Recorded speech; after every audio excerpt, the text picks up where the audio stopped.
Back again with another edition of the Red, Gold, and Bold podcast with you, as always, Jeff Chadiha from the NFL Network, NFL.com, Sam McDowell from the Kansas City Star. My name is Soren Petro from Sports Radio 810 WHB.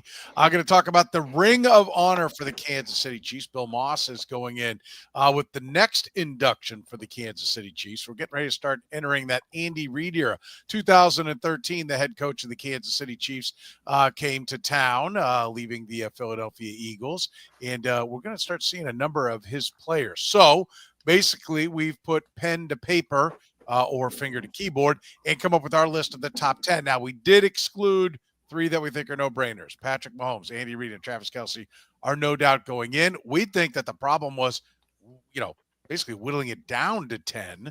So we're putting them in order, 1 through 10. After the big three, who is it that's first in line to go into the Ring of Honor in the Andy Reid era? We're breaking it down right here, right now on the Red, Gold, and Bold podcast. You are listening to the Red, Gold, and Bold podcast, the most in-depth analysis of the Kansas City Chiefs on planet Earth, breaking down the Chiefs like no one else can. Red, Gold, and Bold is hosted by Jeff Chadiha, Sam McDowell, and Soren Petro. Jeff Chadiha is a senior columnist and on-air personality for the NFL Network and NFL.com. Sam McDowell is a columnist for the Kansas City Star. Soren Petro is the afternoon drive host of the program on Sports Radio 810 WHB in Kansas City. The Red, Gold, and Bold podcast is proudly brought to you by Gann Asphalt and Concrete, Kansas City's nationally recognized full-service paving and pavement maintenance contractor, making parking lot problems disappear in Kansas City since 1994. Free consultations, no commissions, in-house crews, and every project comes with a written warranty. Find them online at GannAsphalt.com or call 816-484-3338. Gann Asphalt and Concrete, one contractor, all things parking lot. Now, here are the hosts of the Best Chiefs podcast, Jeff Chadiha, Sam McDowell, and Soren Petro.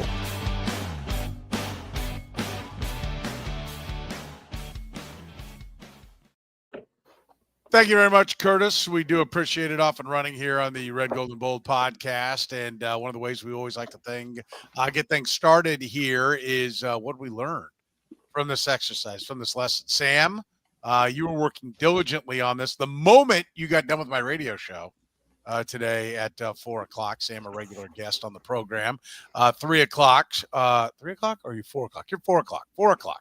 Got done at 5. I'm all off on my times. When he shows up, I talk to him. What did you take away? What was your biggest takeaway from working on this? That they're behind schedule on this. Look, the way we did this exercise was if you've played or if you've been part of the Andy Reid era, we took your resume in totality, and there's some guys who should already be in, and it's going to make it to where there's going to be a backlog on this list once the key guys of this era start getting around to being 5 years out. They're behind. I'm with you. I almost had the thought, Jeff, that are they doing this on purpose? Is this a plan because they're like, hey, look, Andrew Luck right after Peyton Manning, Aaron Rodgers right after Brett Favre. That's great. That's what we all aspire to, but the likelihood is not good. So let's have plenty of the Andy Reid era guys ready to put in so we can try to get a crowd if we hit the tank whenever the Patrick Mahomes era is over. They got a lot of guys that would seemingly fit the bill for being Ring of Honor members to get in. Jeff, what did you take away from this? This may sound bad, but the bar is low. And so I think some of the guys that we are considering, there's probably a lot more guys after that group who have an argument to be in. And so, look, it's everybody's got their own criteria for doing this, but maybe the Deion Sanders approach makes sense here, where you just start putting guys in 2 at a time and not worrying about how you did in the past and try to find a way to get guys you think belong in, because the list is really long. And when you compare it to the people who are already in, there's more guys who should be in right now that aren't. Yeah. By the way, this is nice. Pat says Sky Moore's got some work to do if he's going to make it. I would agree. A lot of work for Sky Moore to do. All right, so again, we took the top three off the board. We know, no doubt, Patrick Mahomes, Andy Reid, and Travis Kelce are all going to be getting the call probably soon after. Let's start. Yeah. We included executives. We included non-players in our criteria. Jack Stedman is in the Ring of Honor. Jack Stedman's in. Marty Schottenheimer's in. Like you've got guys who were non-players who are in, so they're part of our group. And I agree with Jeff. If they're going to be 2 firsts on any season, maybe you've got one player, one non-player. Let's mention Carl Peterson here, because Carl Peterson's not in. Yeah, and should be in. Yeah, should be in. Are we if Jack Stedman's in? Carl Peterson, who completely revitalized Chiefs football. I mean, I know I had season tickets, and I was laughed at school for having Chiefs season tickets. Literally laughed at, made fun of for having Chiefs season tickets in the 1980s, like 1984, 1985. And I remember, telling my mom I didn't want to go to the game because people at school were laughing at me because we went to the Chiefs games. And Carl Peterson turned that around, and he's not in. Can we, is that not the biggest no-brainer that's out there for what I know he ended up being a villain, but there's no doubt that he turned this franchise around, Jeff. Well, the bigger question is, if he's not in, then what do you do with Brett Veach? And what do you do with John Dorsey?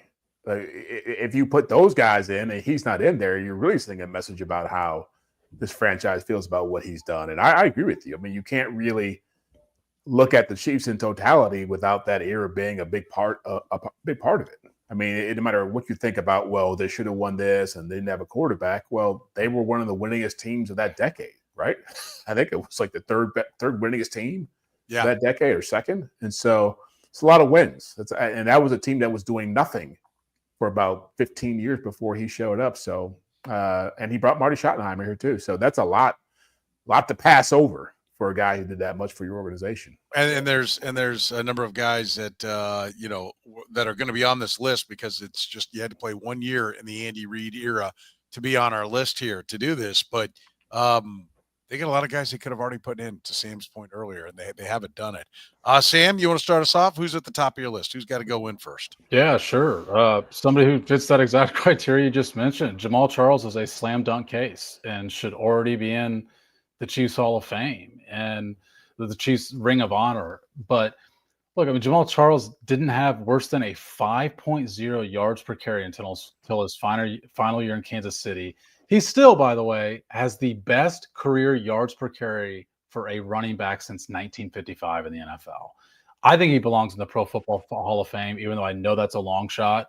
But I think he was that good. He's got the most rush yards in Chiefs history by a mile.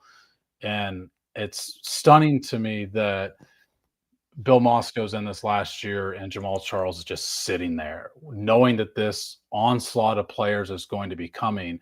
I think if the best way I can describe Jamal Charles, and I know he played recently enough to where everyone remembers him, if he was on a team like Saquon Barkley was on last year, that's who Jamal Charles, that's the type of season that Jamal Charles would have had. And he would have been that prominent of a name if he didn't play on lousy teams. But as a running back to do that on lousy teams, that's even harder and all the more impressive to me. Yeah, for his career with the Chiefs, 5.5 yards per carry, and you mentioned it. I mean, averaging 5'9", 6'4". I mean, just like ridiculous numbers. And yeah, I've got him on my list. I don't have him number one on my list, but he is definitely on my list. Jeff, what do you got tops of your list? Chris Jones.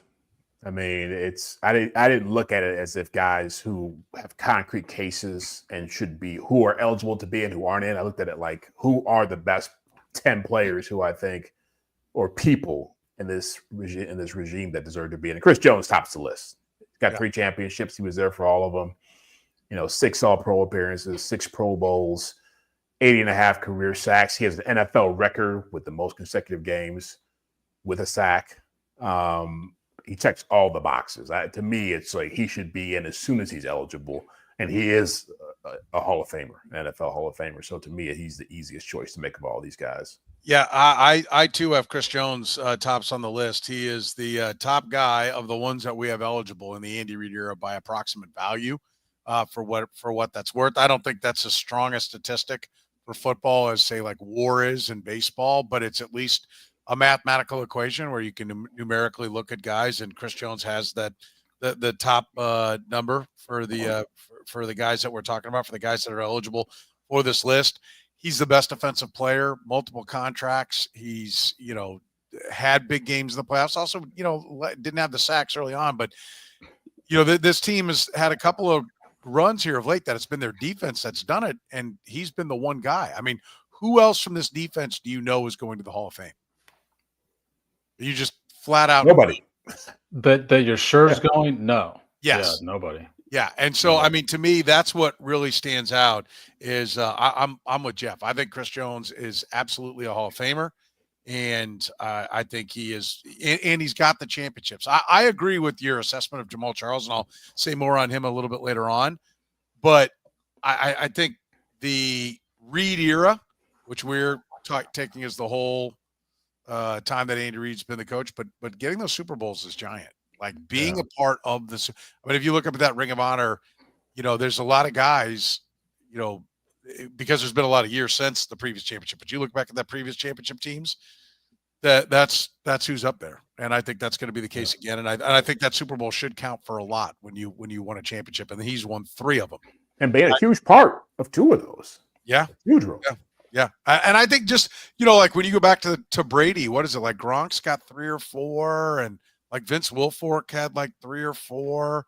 Those guys that have multiple that aren't the quarterback or the kicker, that says a lot. And Chris Jones is at the heart of that. So I've got Chris Jones tops on my list as well. All right, number 2 for you, Sam. Where do you go? I've got Chris Jones second. I mean, everything you guys said. It was a tough decision for me between first and second. I'll just add, on those 3 Super Bowls, he was the unquestionable best defensive player on all 3 of those Super Bowl teams. He's going to end up with the second most sacks in Chiefs history. He's 9 behind second place. He's not catching Derek Thomas. Somebody in the chat asked if he's the best defensive player in Chiefs history. I mean, Derek Thomas's stats were insane with the Chiefs, but Chris Jones does have 3 Super Bowls. I mean, he's long talked about getting a defensive player of the year. I think he's past his prime to do that. But he does still have more football left. Like, his resume is not even complete, and we're already considering him a slam dunk case, even if he retired tomorrow. Yeah, I think it's a great point. There's still more to be added on. Jeff, number 2 on your list. Tyreek Hill. Again, you look at the full body of work. 6 All-Pros, 8 Pro Bowls. He's on the 2010 All-Decade team, but really, I mean, he was only there for 1 championship, and they won 2 without him, but they've never replaced him. Never been able to find somebody who can do all the things he did offensively. And I'm not even getting into the return game part of it. And so he's the most dynamic offensive player outside of Patrick Mahomes this franchise has ever had. And I think, again, he's a no-brainer Hall of Famer. Well, apparently you were stealing my notes because I've got Tyreek Hill number 2. I'm pretty sure we're gonna fork at the next one. After this, I think I'm going to get some grief on the next one here in a minute. But I too have Tyreek Hill, dynamic player, and I think what he did for Alex Smith, right? I think the part of the equation, Tyreek Hill, and so was Travis Kelce. I mean, he was there before Patrick Mahomes came on board, but I mean, he was electric, dynamic, a takeover player even without Patrick Mahomes. And I think his career afterwards at Miami, I know that won't count for his Ring of Honor stuff, but it just validates how great a player he is. He's a Hall of Famer, right? I think he's going to the Pro Football Hall of Fame. I think he's going to be putting up what I would consider to be tack-on numbers. I think there's going to be a lot of, a few more 700, 800 type years while he misses 3, 4, 5 games a year now. He's just getting to that age where I think last year is going to start to be the norm. I think the 1,800, 1,900 days are gone, but he's going to be tacking on some numbers that are going to make his overall counting numbers very impressive. But, I mean, he struck fear into the hearts of teams, and he did it and kind of established the Chiefs as a dynamic offense. It was him more than it was the quarterback before Patrick Mahomes that made them dangerous. And I think when you think of Chiefs offense, and I think there will be people 10, 15, 20 years from now that'll be shocked that Tyreek Hill didn't win like 2 or 3 Super Bowls with the Chiefs. Like, they will blend his great play, his 4th down catch against the Baltimore Ravens, all those things, jet chip wasp, will suddenly in their mind kind of bleed over. Like, if they only have 3 championships, there will be bets lost where people bet that Tyreek Hill was on all three teams, because I think he just had that. On the football field, he looks so different that you're always going to associate Tyreek Hill with the Kansas City Chiefs. And I think that's the kind of impact that puts you in the Ring of Honor, is when you make that kind of impact, right? Like I don't know how many football players can you think of that you just went, wow, right? Because they're all great athletes with great athletes. How many have made you just go, that guy's different? He's like Barry Sanders to me. Yeah. And I grew up watching Barry Sanders, and I was in college when my college team played against him at Oklahoma State. And I've seen that level of, ironically, they went to the same school, but I've seen that level of excitement in very few players. Maybe a Deion Sanders when he got his hands on the football as a punt return guy or with an interception, but there's only a handful of dudes in NFL history who've been as electric as he's been. Yeah, I agree, and I think that makes it pretty easy to put him on this and to put him up very, very high. I am interested to see where Sam gets to him on his list. I'll bet it's not long. By the way, if you have any problems with your parking lot, our guys at Gann Asphalt and Concrete always got you covered. Gann Asphalt and Concrete, proudly serving the greater Kansas City area. Nationally recognized full-service paving and pavement maintenance contractor. Locally owned and making parking lot problems disappear in Kansas City since 1994. Let Gann educate you about the most cost-effective way to solve your parking lot problems. Free consultations, no commissions, in-house crews. Every project comes with a written warning. Gann Asphalt keeps your parking lot safer and helps you and your business avoid unnecessary delays and costly expenses. Find Gann online at GannAsphalt.com or call 816-484-3338. Gann Asphalt and Concrete. One contractor, all things parking lot. Northland Injury Law, Kansas City's Google 5-star rated personal injury lawyers, serving KC for more than 40 years, voted Kansas City's #1 accident lawyers, helping people with serious injuries from car accidents, work accidents, falls, and other personal injuries. Northland Injury Law doesn't get paid unless they get money for their client. Don't wait, get compensated now. If you have a case, text HURT to 22222. That's HURT to 22222, or call 816-400-HURT. That's 816-400-4878. The choice of a lawyer is an important one and should not be based solely upon advertisements. All right, ready for number three. Number 3 on your list, Sam. Where are you going? Who's the third most deserving of the Andy Reid era for the Ring of Honor? Yeah, I've got Tyreek Hill third. I mean, you guys have already said everything. I just what stands out to me about the Tyreek Hill thing is the Chiefs. I think for a lot of people, their offense has these two eras, and it's everything before Patrick Mahomes and everything after. But really, this Andy Reid timeline, the offense changed in 2017. And that was before Patrick Mahomes took over. And that was because of Tyreek Hill. You know, Alex Smith was the best rated quarterback in the NFL on deep throws. Alex Smith on deep throws in 2017. And it was because Tyreek Hill was a threat down there. Their offense just changed completely when they had him. He's got the third most yards for receivers in team history. He played 5 years in Kansas City. All 5 were Pro Bowl years. 3 of them were all pro years. And like Jeff said, plus when he was a returner, he was as good as anybody as a return man. I mean, his 5 return touchdowns in I think his first 3 years with the Chiefs before they moved him out of that role altogether because he was so instrumental to their offense. Just an absolute, show-stopping talent player. Yeah. No, I like, and that, I don't know that he in some ways you don't feel a little robbed of not seeing him play more special teams because Absolutely. he was so amazing on doing that kind of thing that you're like, I was a little surprised. As much as they get excited and give Dave Toub what he wants, I was a little surprised that he didn't play more special teams and get more punt returns as it went. All right, number 3 for you, Jeff. Alex Smith. And wow, that is high. Yeah, it's high for a reason because to me, this whole dynasty was started before Patrick Mahomes got here because Alex Smith had to change the culture, and Andy Reid going and getting him after that abysmal 2012 season was the starting point. I mean, he helped mold Travis Kelce. He helped mold Tyreek Hill. I think a lot of people here have a greater appreciation for him now that the championships have been won and Mahomes has obviously established himself as one of the greatest players ever. But, he has 3 Pro Bowls. He has 2 AFC West titles. To me, he's the 4th best quarterback in the history of this franchise, statistically and as far as impact. You can argue maybe Trent Green, and he who's not in places there. Trent Green, yeah, exactly. Trent Green's not in, by the way. Yeah. But to me, and Patrick Mahomes and his family have said this too. Like, he was super important to his development. Smith was super important to Patrick's development. And to me, that says a lot. I think post-career too, here, going to Washington, going through the broken leg, all the stuff. You saw the heart that he displayed. I just think his impact on this franchise was more than people realize, even today. That's interesting. We'll get to Alex Smith maybe a little bit later on, but boy, that's high. Yeah. Will you get quarterbacks get a lot of credit? Yeah. You will get to Alex Smith later on? I will mention him. How's that? He's not on your list? He'll be mentioned. Wow. Sam, will you get to him? I won't get to him. No, he's not on my list. Wow. I will mention him.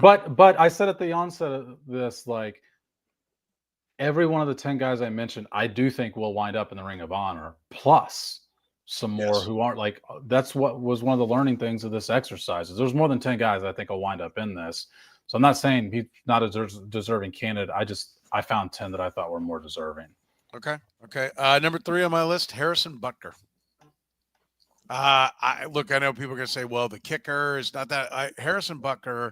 It's your list. It is my list. And Harrison Butker, look, early on, I pointed out that the first Super Bowl, because they roared back with the extra touchdown and everything, at the end of the day, if they didn't get 1 point from their kicker, they still would have beaten the 49ers in the first championship with Patrick Mahomes.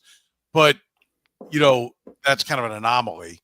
And the one thing they've had, I don't know how many games, whether it's the obviously the 13-second game against the Bills, like it was still like 52 yards, even after they make those 2 plays, and money, no problem.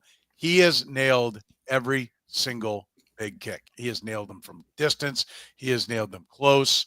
Harrison Butker has been arguably the best kicker in football. I think he's underrated because of how good everything else is on this team. He shows no signs of slowing down, right? And so I think he has been a vital piece of why they have been successful. So I've got Harrison Butker at number 3. He's not on my list. Not on your list? Not on my list. You don't think Harrison Butker is a ringer? No, I think he deserves to be the ringer. He's just didn't make my cut. Wow. Sam? You might hear him later on my list. Okay. He's not 3rd on my list, but you might hear him later. You don't think when it's all said and done, Harrison Butker is going to go down as one of, if not the best? I mean, he's going to be one of the, I don't want to say the best kicker, because there's some really good ones. But you don't think we're going to be talking about Vinatieri, Gostkowski, Tucker? I mean, we'll see what his off the field stuff does to his name. Well, I think what hurts his cause is the offense that he plays in. With other teams that you're talking about, Vinatieri was playing on an offense that was not nearly close to what the Patriots were later. Their offense was like, aren't you the one that was blowing up? Their offense was middle of the pack last year. The offense last couple of years, they've needed every kick he's made. Yeah, but I'm saying the perception outside of Kansas City is that it's still like super explosive. He's been here during the big years. And so just because it's tailed off, and certainly the Ravens offense when Justin Tucker was there was most of his career has not been close to what it was with Lamar Jackson. So I just think those kickers get more credit because they mean more to those offenses. Those points mean more. Yeah. Pat says he may be top 5 all time. He's made 50-plus yard field goal routine. I'm not arguing against that. I'm just saying that's the perception that he has, why he's not considered the best kicker. I mean, I'll have some stats that I feel like bolster your case, maybe better, even though you picked him 3rd. Yeah. He's got the second best. He's got the second best field goal percentage in NFL all history. Time. Yeah. Second best in NFL history, and barely. But nobody talks about Justin that, right? People rave about Justin Tucker all the time. I think he's underrated.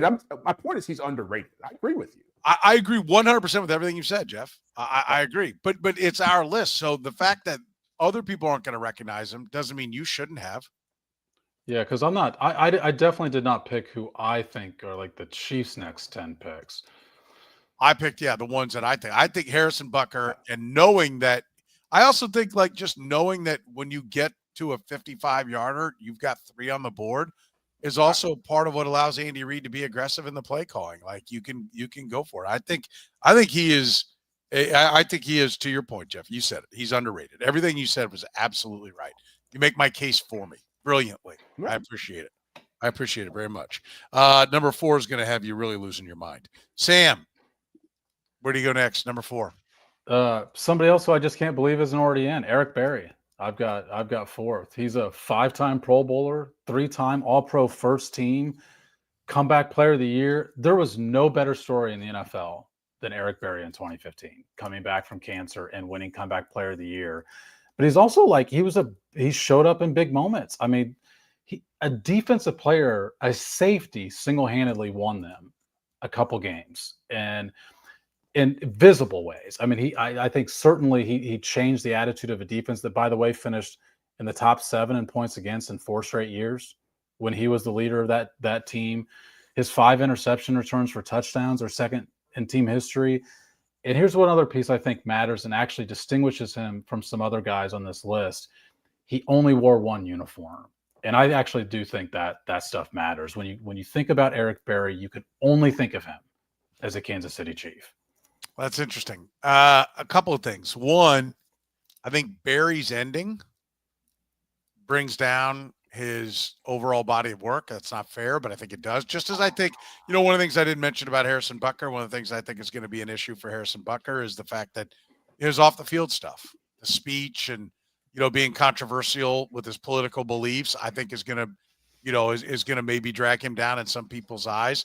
Near as I can tell, the Ring of Honor is just Clark Hunt's whim. So I don't know that it's going to affect Harrison Butker from that standpoint, but I think in the court of public opinion, there'll be some people that was there. And the fact that Eric Berry was like a no-show the final year, I think puts a bad taste in a lot of people's mouth. I mean, he was literally day to day for an entire year. Totally agree with you. It just doesn't in mine. I totally agree with you, though. I do think that it might affect why he's not there already, but it doesn't in mine. Like when you look at the first 7 years he has, like I said, 5 Pro Bowls in his first 7 years, and 3 of them are first team All-Pro players. And I don't know how many other people can have that attribute that says like, there really was not a better story in football for a whole year than Eric Berry playing football again in 2015. Coming back from the cancer you're talking about. Yeah. I mean, it was, I mean, this isn't to the same extent at all, but Damar Hamlin has been a really big deal for a long time and not that great of a football player. Like he's not a great football player for the Bills. He deserves to be a gigantic story. When Eric Berry came back, he was also a Pro Bowl football player. I mean, it was a hell of a story. He was a Pro Bowler. He was a very good football player, but I will say I think he was a little bit overrated in the sense that he was an in-the-box safety. And so I think his actual, he's not Ed Reed. The guy, who replaced him and then they won a championship? Who really replaced where he plays? Daniel Sorensen. And then they won a championship.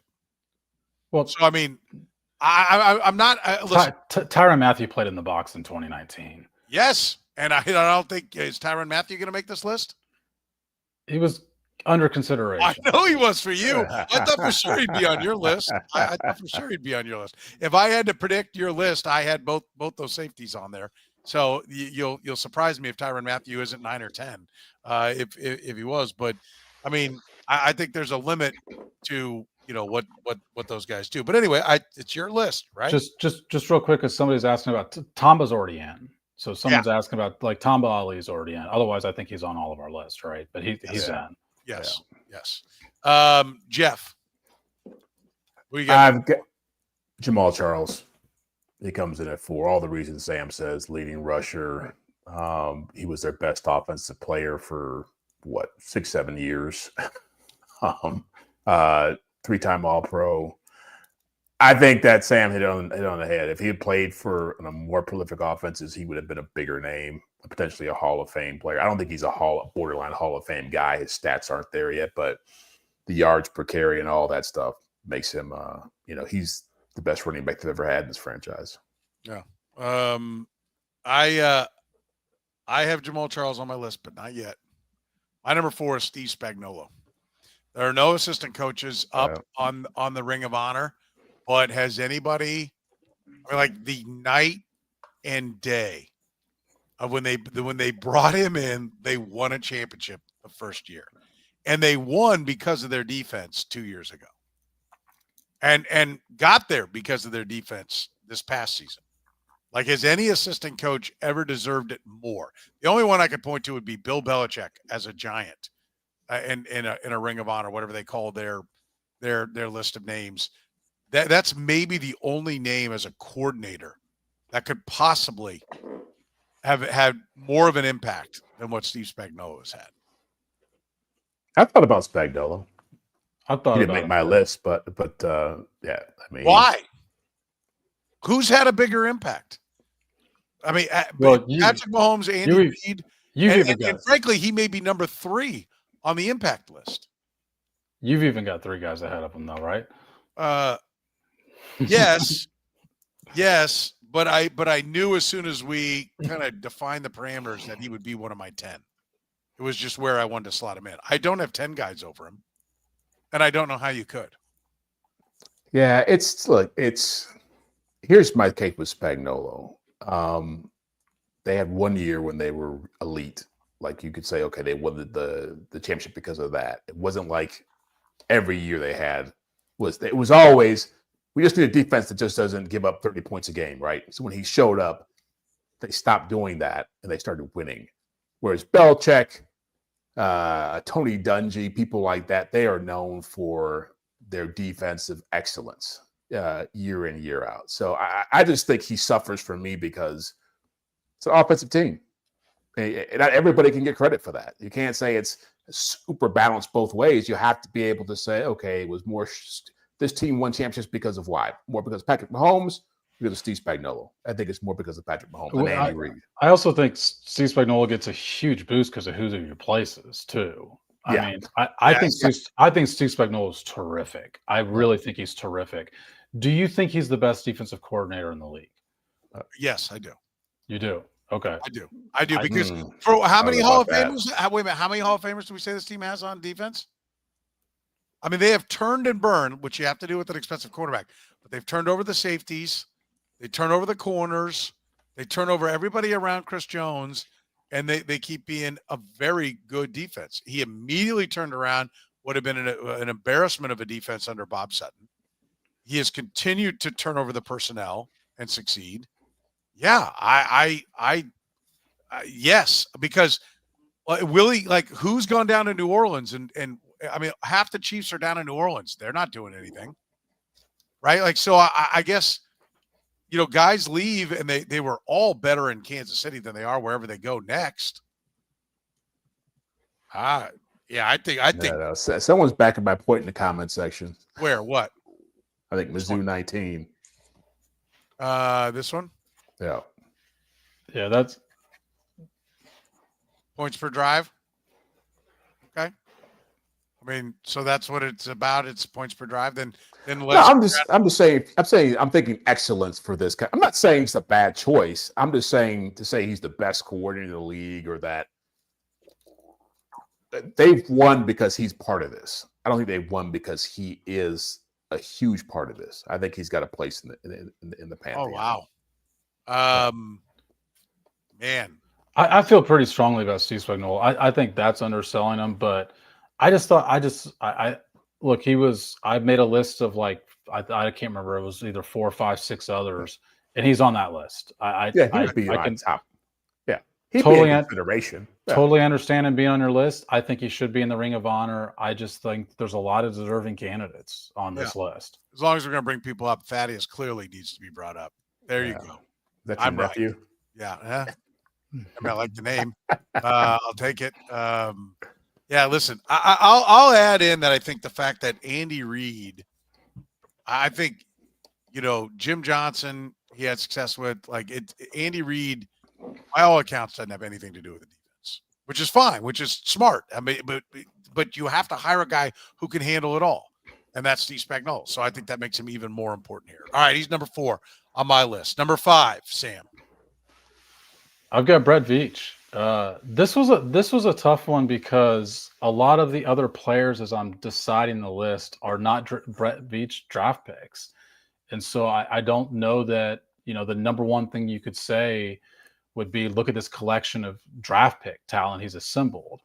I just always take it into the context of Brett Veach has never picked in the top 20 in a draft. He's always had, to pick it at the end. He's absolutely responsible for the Patrick Mahomes pick. Like there's stories out there. How is that possible? Well, he's not absolutely responsible for it.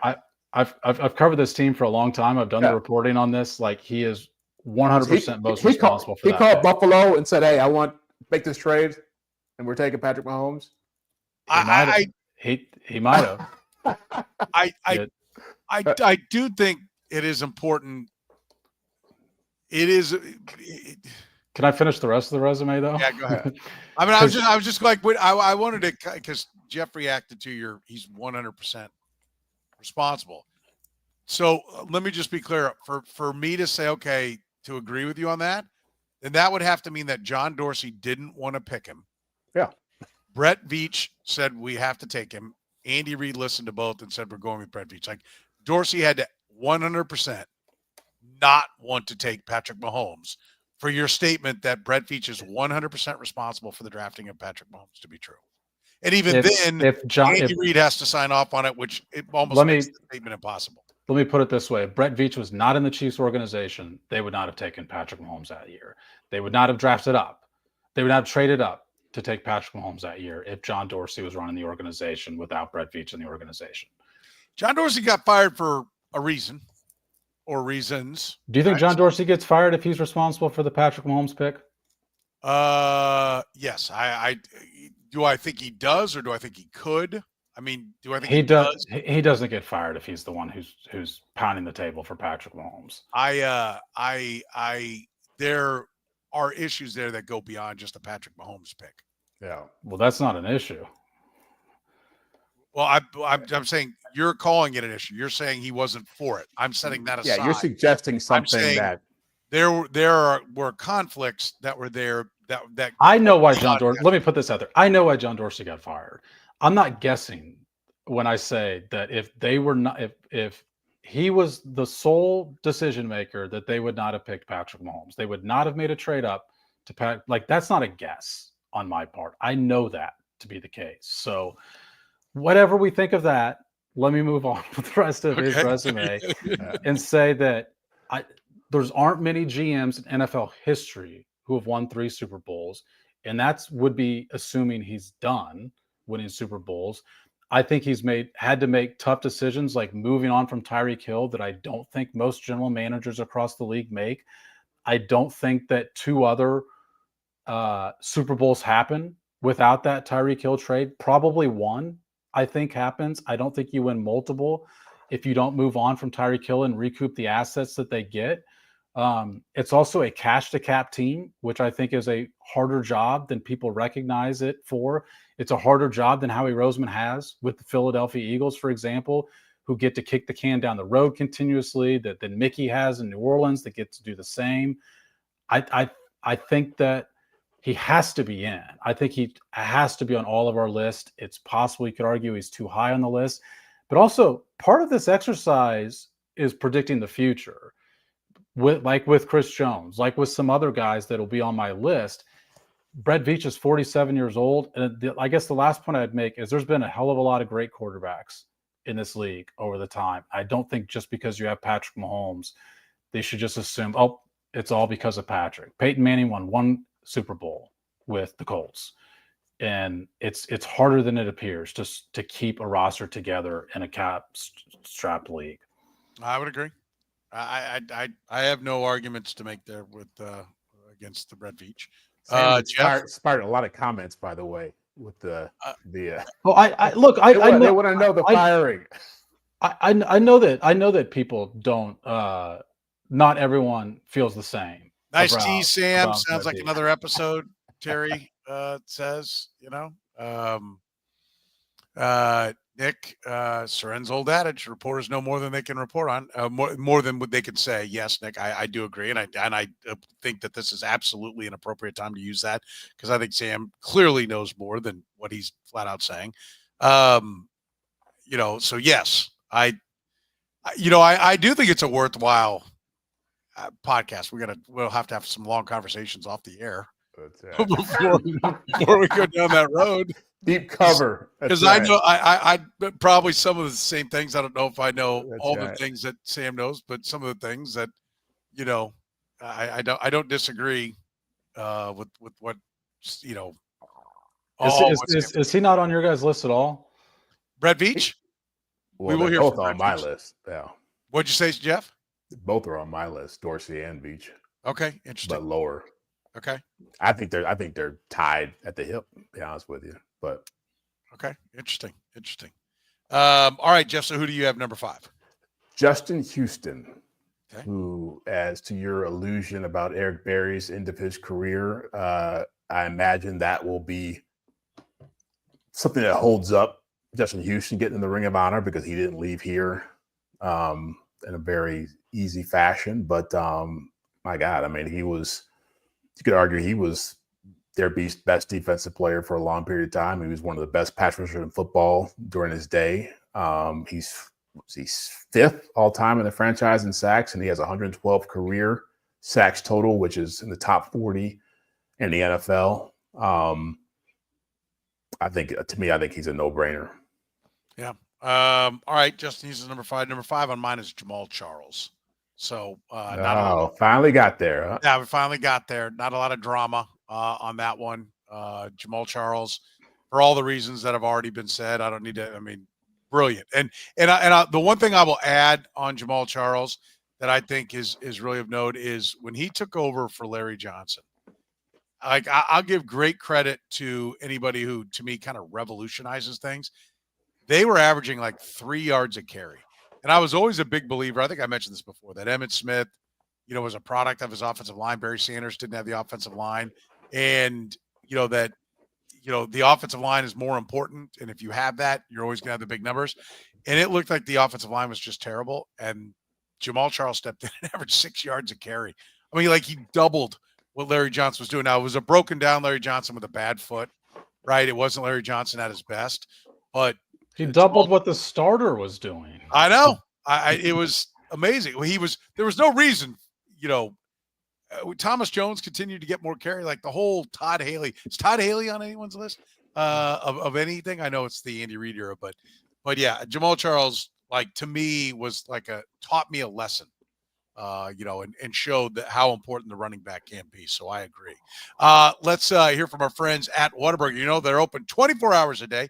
Even serving breakfast, 11 p to 11 a. Your favorites are back, Kansas City. Now for a limited time at all your KC Whataburger locations, get the mushroom and Swiss burger, 2 large beef patties, Swiss American cheese, fire-roasted mushrooms, and creamy au jus. How about the sweet and spicy bacon burger? 2 large beef patties, American and Monterey Jack cheese, bacon, grilled onions, and topped with sweet and spicy pepper sauce. Or grab the patty melt. Even the honey barbecue chicken strip sandwich. They're all perfect with the Whataburger banana pudding shake. Remember, Whataburger's open 24 hours a day with breakfast served from 11 p to 11 a. And don't forget, you can get all your Whataburger favorites and more by downloading the Whataburger app with the QR code. Whataburger, proud sponsor of the Red, Gold, and Bold podcast. Big moves, bigger vibes. If you haven't heard, Besame Wellness is now Suede Cannabis. Our colors and name may have changed, but you'll still experience the same great service on top of better deals, longer hours, and faster delivery. Smithville, Liberty, Kansas City, Warrensburg, and North Kansas City. No matter which location you visit, you'll feel right at home. Find the location nearest you and shop online at SuadeCannabis.com. Life should be dope. Let's make it happen. Suede Cannabis. All right, ready for number 6 on your list, Sam. Where do you go with number 6? Derek Johnson. He's the leading tackler in team history. Would have even more tackles if Todd Haley hadn't decided he was a backup for whatever year that was. Trent, you probably remember the exact year, 16, or even earlier than that, I guess it would have been. But 13 years for the Chiefs, 4 Pro Bowls, first and second team All-Pro. involved in a lot of turnovers, 14 interceptions, 22 forced fumbles. It returned them for interceptions. Clear leader of those teams for a long time, and a guy that was so good in the locker room that Andy Reid wanted to bring him back as a coach. I mean, he was that kind of character in the locker room, and I think to your guys' point earlier, to Jeff's point earlier on Alex Smith helping set a culture tone in the locker room, that's what Derek Johnson was defensively for the Andy Reid era. Derek Johnson was phenomenal. I will say this: a lot of tackles. Look at all the records for tackles in a season. They're all by guys on defenses that suck. Sure. That's the only thing I say. Derek Johnson, you just can't get off the field and you pile up the tackles. So the tackle stat can be a little bit misleading, but Derek Johnson was a brilliant player. Yeah. Nick Bolton was on a pretty good team, and he's got the single season record for the Chiefs. No, he doesn't. Nick Bolton did, yeah. He got the tackle record? Yeah. Was it like 3 years ago? Single season, yeah. No. He passed the Mike Maslowski number? Yeah. Let me figure out. No ceremony for that. No. Wow. Let's see. Where is career? That's where'd they rank defensively? Is it a year that they were down? So this only has so Pro Football Reference has career leaders for every stat, but for single season it does not have. The tackle stats a little defense changes. Yeah. You look at one website, it's one number. You look at a different website, it's a different number. I don't doubt you. Yeah, it was. Let's see what year it was. I know when Derek 2020. It was 22, 180 tackles and broke the. Oh wow. Broke the franchise record that year. And they were a good defense, which makes that stat even better. I mean, you can literally look at it, how many tackles versus how many plays. And you can see how often, like, you play 300 extra snaps, then you got to have more tackles. You know what I mean? But Derek Johnson was a brilliant player, and he was fantastic. Jeff, who's number 6 on your list? Eric Berry. You guys mentioned all the things before. It's hard to argue. He was I think it was all-decade player as a safety in a decade when there were a lot of really good safeties playing. So it's, to me, that he's, again, a guy, him and Derek Johnson, Justin Houston, Tom Bahali, they should all be considered in the same breath when it comes to Ring of Honor conversations. And I've got Justin Houston at number 6 on my list as well. 22 sacks in a season. He was one of the, for 2 or 3 years, was as good a defensive player as there was in the NFL. And had length, had depth to his career, and played kind of, went through different defensive schemes and everything, and still shined in all cases. So I've got Justin Houston number 6. Number 7, Sam, where do you go? Yeah, I've got Justin Houston 7th. I mean, the only thing I guess I would add is first team All Pro, led the league in sacks, 22, and 8 years is a long time to play with a single franchise in the league, and longevity certainly counts when you're building these resumes. Okay, number 7 for you, Jeff. Derek Johnson. And what I would add was, I think, like Harrison Butker, I think his career was really underrated because he played in an era when there were a lot of really great off-ball linebackers running around. That the game was more defined by that position. And so I think he got, kind of lost in the shuffle of the other guys who are super talented, and I think he deserves better. So, okay. I have Mitchell Schwartz at number 7. I think Mitchell Schwartz made Eric Fisher, who was solid. It made Eric Fisher like you could help Eric Fisher on that side because Mitchell Schwartz was dominant. He handled the best pass rushers in the NFL. He was going up against, that was when Von Miller was at his absolute best, and he would stonewall Von Miller. I mean, to me, he was the guy that allowed Tyreek Hill to run everything deep and go long. Mitchell Schwartz was a guy that you literally could just put him over there, and it did not matter what was coming at him. You could forget about it. And I think he was a vital cog, and he will forever be greatly underrated. And because he was only on the one Super Bowl team, I think he'll kind of get lost in the shuffle, and that's too bad because he was phenomenal. Never made a Pro Bowl. I know, but first team All Pro a couple of times. He's Trent McDuffie of the offense. All Pro. 4-time All Pro player. I think 3 first teams and 1 second team, and maybe 2 and 2. But yeah, I mean, it shut down the Chiefs' toughest edge rushers. Yeah, Khalil Mack, Von Miller. Joey Bosa, I mean, Von Miller absolutely thought it was the toughest matchup he had every year. Yeah, for sure. All right, number 8, Sam. I've got Harrison Butker, number 8. You mentioned it, but like I said, I would help bolster your case, even though you had him at 3rd. Second best field goal percentage in NFL history. He has never missed more than 1 kick in any of their Super Bowl years. In fact, he's only missed 1 extra point combined in their 3 Super Bowl years, only 1 field goal combined. The guy has just never choked. And who has had more opportunities to choke in the last 5 years than Harrison Butker? And he's just never done it. I think one of the most underrated plays in Chiefs history is that 13-second game. He still has to kick a 50-some yard field goal. That's what I said, yeah. And by the way, his 2 best kicks are lost in the shuffle because they're not during Super Bowl years. It's that one, and the other time is when they come back and tie Tom Brady's Patriots in the 18 championship game, technically January of 19. He still has to make a field goal there to send it to overtime, but because they lose in overtime, it just gets totally lost in the shuffle, and he would, I think, have his resume. I totally agree with Jeff saying that he's underrated, but since it's my list, I get to rate him where I want. So I've got him on my list, and he's absolutely going to be in the Chiefs Ring of Honor. Yeah, he is. I don't need to restate everything I said. You said it very well there. I agree wholeheartedly. All right, number 8 on your list, Jeff. Sam's favorite GM, John Dorsey. Do I need to go through the rundown? I think somebody did it earlier in the comment section, but he's the guy who got Mitchell Schwartz here. He's the guy who got Travis Kelce here. He's the guy who got Chris Jones here. He's the guy who got Tyreek Hill here. For my money, he's the guy who got Patrick Mahomes here and Alex Smith. And so that's a lot of talent. He brought in Eric Fisher as well. I think the heart of this dynasty is his fingerprints are all over it. And, Brett Veach has done a phenomenal job, but those players I just mentioned are the biggest reason why this team has won 3 championships. And I think he deserves more credit than he gets. That's interesting. I got Brett Veach at number 8. The Patrick Mahomes thing, I agree. He is the guy that was really the driving force on getting Patrick Mahomes. And I think his work since then has been underrated. I think the defensive back draft he put together is phenomenal. Like, they won a championship in what was a rebuilding year, which is how you get multiples. You win them some of the years you're not supposed to, because there are going to be years you're supposed to that you're not going to get it done because it's a single elimination tournament and injuries are so prolific in the NFL. So, being able to have a team that can come together at the end, I think that draft alone is going to go down as one of in the modern era of drafting with 30. You go back and look at those Steeler drafts, and it's like, oh, the Steelers drafts. Well, there were like 18 teams. Like pick 19 was a second rounder, 38 was a third rounder. Like you go back and look at some of those things. In this era where you pick so far down and then managing the cap around Patrick Mahomes, he has the record.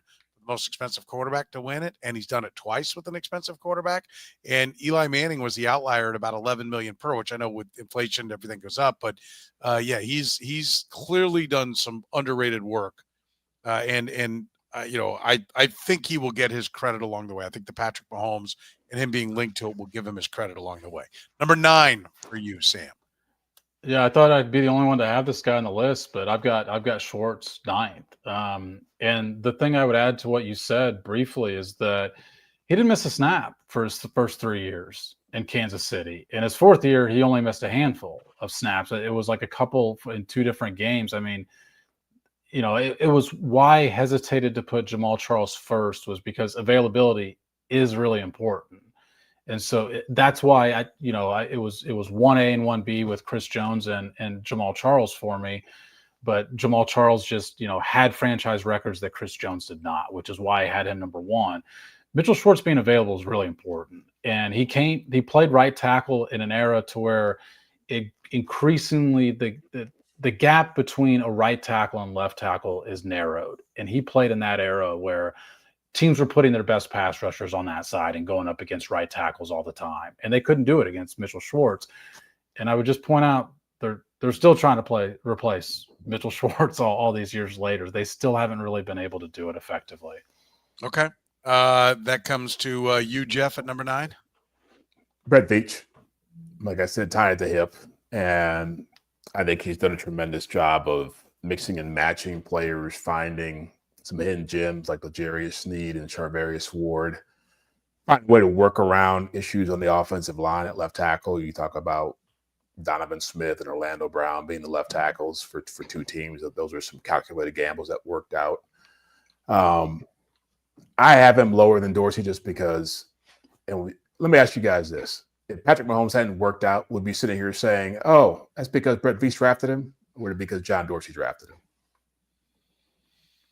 him? If Patrick Mahomes hadn't worked out, we'd be saying what now? Would we be blaming Brett Veach for that? No, that's a good point. I mean, John Dorsey was. Yes is my answer to that. I don't know, but I don't know that for sure that Brett Veach would have the job if that's not how it had turned out. We got the job before Patrick Mahomes ever proved his worth. Yeah, I think Andy Reid got him the job. He was fired. John Dorsey was fired before Patrick Mahomes even went to training camp. But what Jeff just said is my point. Like, he convinced Andy Reid was absolutely convinced that Patrick Mahomes was going to be a player. And my point is, like, if that aspect doesn't happen and the behind the scenes stuff doesn't happen to help get Patrick Mahomes to Kansas City, I'm just not sure that Clark Hunt is convinced by Andy Reid that, like, Brett Veach is the way to go. I think there was a lot of revisionist history going on about that in order to shape decisions made. This happens all the time in NFL front offices. Like, to me, Dorsey gets shit on a lot because there's this notion that he did some bad things and lost his job. But I don't think a guy who picked Travis Kelce and Tyreek Hill and Eric Fisher and Mitchell Schwartz couldn't see the talent in Patrick Mahomes and had to be. This isn't at all me shitting on John Dorsey. I mean, I'm saying you're not saying, but other people they tried. This has been sold as the narrative of. I keep hearing this Veach drafted Patrick Mahomes, and it's like he wasn't the guy who drafted him. Now he may be the guy who pushed for him, but he wasn't the guy who actually drafted him. Do you think if John Dorsey is a one-man front office that he trades up and takes Patrick Mahomes? I think front offices work like that all the time. There's somebody beating the drum for every player in there. But I know, but do you think that happens? Like, this isn't any player. This is Patrick Mahomes. It's different. He still has to make the call. He's still the boss. Do you think so? That's my point. But do you think, with absent scouts, absent assistant GMs, that John Dorsey trades up and takes Patrick Mahomes or not? Yeah, I think he does. Based on what? Well, I mean, you're asking him you're asking him for his opinion based upon his knowledge of and I'm asking him what he's basing that opinion off of. There's nobody in the room who's going to tell you John Dorsey did not pick up the phone and call the Bills and draft. I'll go ahead and finish my thought that I was going to say earlier that I kind of went away from, and that is because somebody will tell you something, right? It's quotable, it's attributable.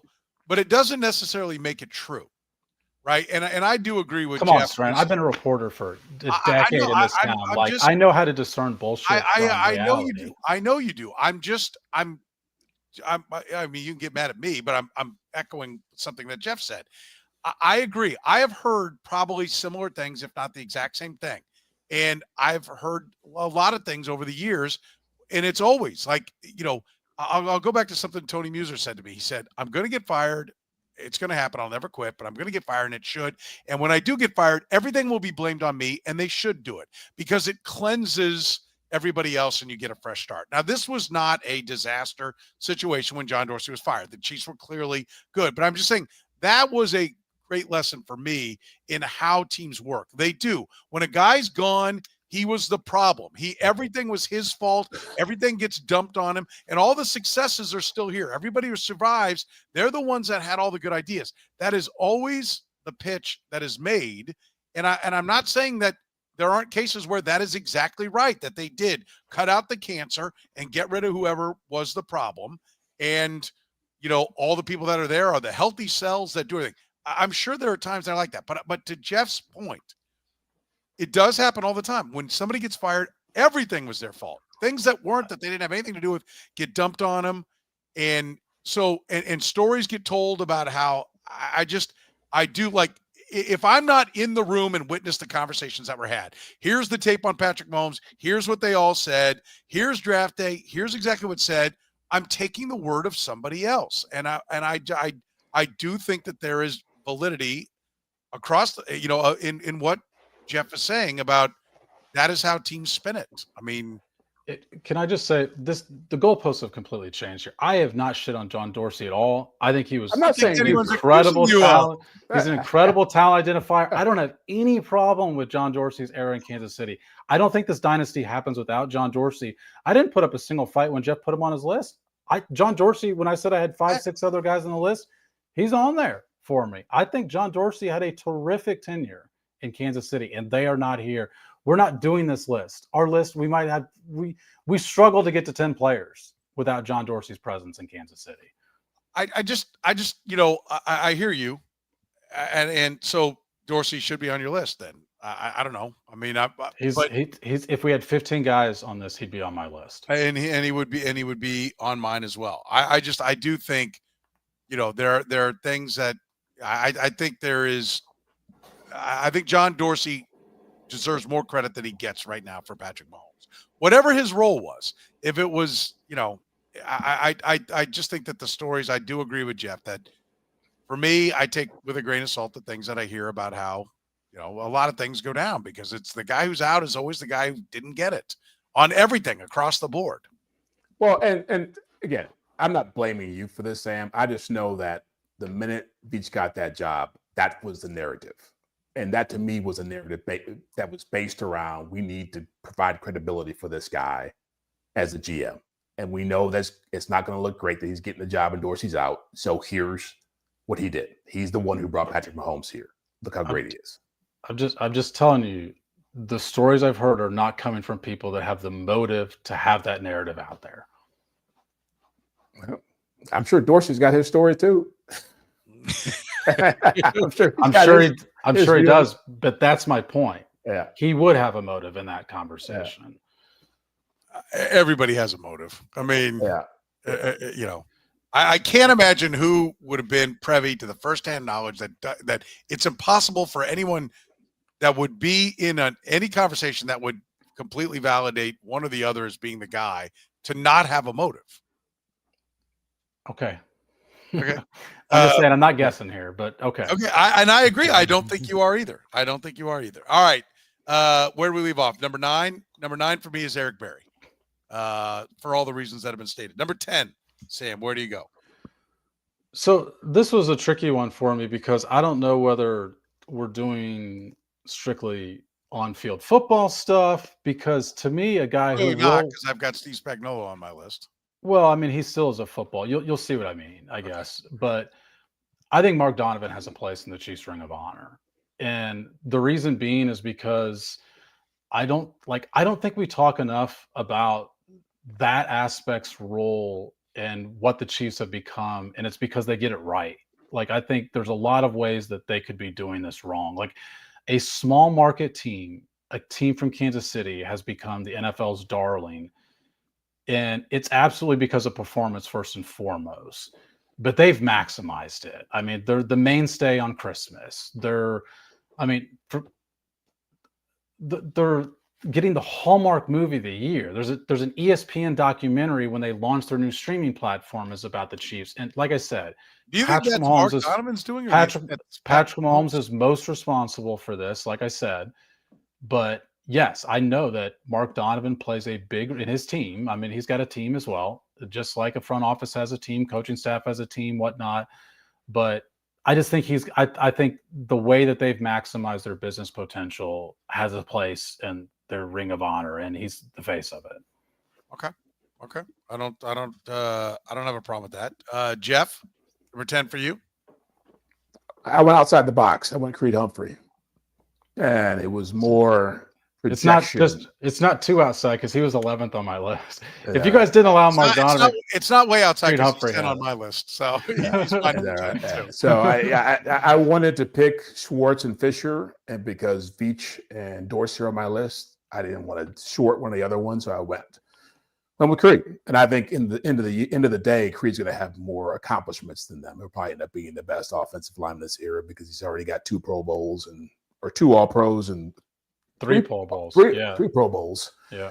In 4 years. And so at that pace, with the second contract, I didn't want to pick a McDuffie or a Karlaftis, but I think he's going to be around for a long time. And I think he's the best center in football, and I think he's going to continue to pile up the honors. And he's also an Iron Man. Hadn't missed a game in his career. Yeah, I've Creed Humphrey too. I think he, solidified the offensive line. He protects. I think he's. I had him and I took him off and then I put him back on. I took him off because of his bad snaps a couple of years ago, driving me crazy, and forcing Patrick Mahomes to go to the ground so many different times. But I think he is an absolute machine. I mean, he is a difference maker on that line. He is great both pass and run blocking. Clearly, they put a lot on him. They didn't sign him. They made sure that he got signed and totally reset the center market. Speaks to how much they think he means. And so, yeah, I have Creed Humphrey at number 10. And we've mentioned Alex Smith got on your list. Dustin Colquitt. Anybody got any names that we haven't mentioned? Yeah, I mean, I think a sneaky hard decision was Dwayne Bowe. He's second in Chiefs history among wide receivers for yards. He's got the most touchdowns in a single season. I mean, he played 8 years here, and when you look at it, it's not one inflated year. I mean, he had a lot of consistent years in Kansas City for a team that did not have great passing numbers. So Bowe, you mentioned it. Tyrann Mathieu was a tough decision for me. You had Spags on your list already. You guys had Creed on your list already. Those were the ones I was really considering. I had Eric Fisher as a consideration. I had Alex Smith. I had Dustin Colquitt. Was I the only one that considered Dustin Colquitt? I mentioned it, but like 15 years with the team is a long time. Two Pro Bowls in those 15 years was kind of what made him. It's literally the kicker and punter the only spot that there's one guy. I was going to say. It's pretty hard to make the Pro Bowl as a kicker or a punter. But there's no punters in the Ring of Honor, right? No, there's a kicker though. But there's no Nick Stenerud. Stenerud's there. There's two. Is Nick retired? Even. Is Nick Lowry not in there? I think Nick Lowry was inducted in 2009. So 2 kickers. 2 kickers. But Dustin Colquitt, I mean, inside the 20 and inside the 10, his kicks were tremendous. I think he's like, if I had 15, Dustin Colquitt would be one of the 15. If I had 5 more, I would have Dustin Colquitt for sure on that list. Anybody else gets Eric Fisher? I gave consideration to. I gave consideration to Mark Donovan. I think on a 15, Mark Donovan would make that for me for the reasons you put. Anybody else we missed? I did not have Dwayne Bowe. He had a great season. He had a great couple of seasons, but I didn't have Dwayne Bowe really in the mix. I crossed him off. But I don't mind his name being brought up. I think if you're predicting, current players, since that was part of the exercise, especially with, you guys picked Creed Humphrey. He was my last cut. I was debating between him and Mark Donovan. I think you could predict that, they signed somebody to an extension and therefore their career, it looks a lot better, like Rashee Rice, like, Trent McDuffie, somebody like that. But I think McDuffie and Karlaftis. Marcus Peters. I mean, if he had a better ending, he'd be in the conversation. I will give you a couple other names that I think. One of them is, now I lost who I was looking at. Joe Thuney. I had him on my list. Yeah, I think he was a consideration. But I'll give you a guy who's kind of weird, but he was so great in the postseason was Frank Clark. I mean, his regular seasons, absolutely not. The contract he didn't live up to, but his postseasons, sacks were there. He's not on my list. He wouldn't be in my top 15, but he was a name that I at least kicked around and went, all right, do I need to take a closer look on this? Was all said and done. So, I'll leave it there with that. All right, there it is. That's our list, our top 10 for who is going to be making who we think should be making the Ring of Honor from the Andy Reid era. Speaking of our Ring of Honor, it's our sponsors. You can always support the Red, Gold, and Bold by supporting our sponsors like Gann Asphalt and Concrete. Every project comes with a written warranty with free consultations, no commissions, and in-house crews. One contractor, all things parking lot. Find Gann online at GannAsphalt.com. Northland Injury Law. If you've been hurt in an accident, text HURT, H-U-R-T, to 22222 or call 816-400-HURT. Our friends at Suede Cannabis. If you haven't heard, Best of Me Wellness is now Suede Cannabis. Find the location nearest you. Shop online at suedecannabis.com. And Whataburger's open right now. I know, because they're open 24 hours a day. No matter when you're listening to me, they're open. Don't forget, you can get breakfast 11p to 11a. Check out their great mushroom and Swiss burger, sweet and spicy bacon burger, the honey barbecue chicken strip sandwich, and my favorite, the patty melt. Wash it all down with the banana pudding shake at Whataburger. You will not regret it. For Jeff Chadiha from the NFL Network, Sam McDowell from the Kansas City Star, I'm Soren Petro saying thank you very much for joining us here on the Red, Gold, and Bold podcast.